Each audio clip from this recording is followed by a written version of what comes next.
सद्गुरु श्री ब्रह्मचैतन्य महाराज गोंदवलेकर यांचं प्रवचन 11 जून. सुखदुःख मनावर अवलंबून आहे. जिथे रोग असेल तिथेच औषध लावले तर उपयोग होईल. दुःखाचे मूळ कुठे आहे हे प्रथम पहावे.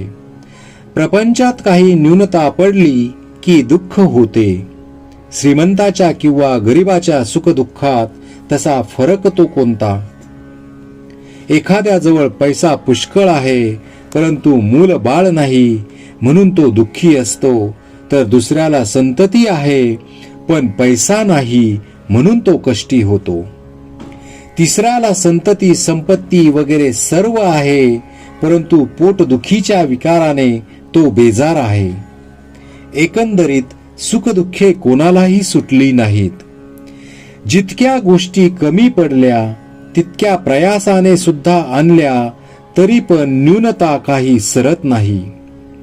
दुःखावर आपण वरवर उपाय करतो परंतु आपल्या दुःखाच्या मुळाशी आपले मनच आहे हे नाही आपल्या ध्यानात येत. खरोखर सुखदुःख हे वस्तूत नसून आपल्या मनस्थितीवरच अवलंबून आहे.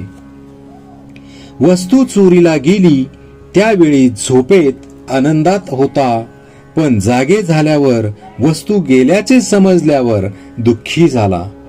म्हणजे दुःखी होते ते मन. तेव्हा औषध द्यायचे ते मनाला द्या. संतांनी मनाला शिकवण दिली. आजवर आम्ही विषय सुख सख्या मुलाप्रमाणे भोगले आणि परमार्थ सावत्र मुलासारखा केला.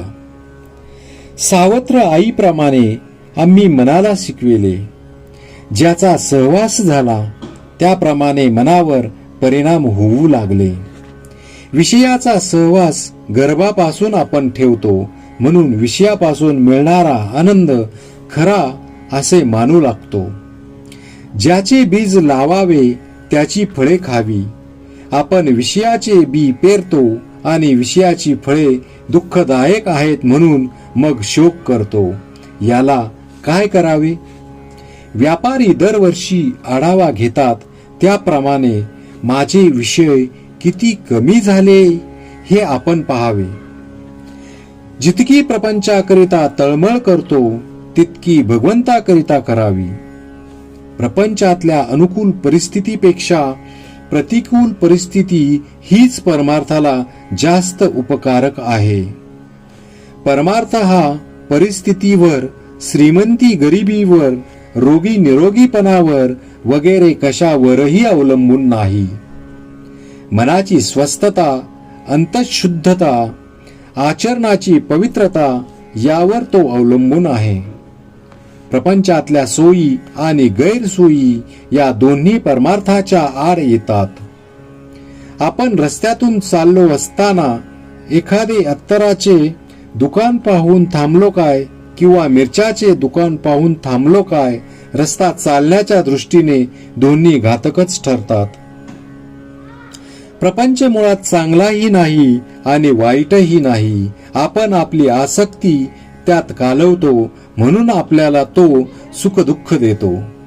ही आसक्ती काढणे याचेच नाव परमार्थ होय.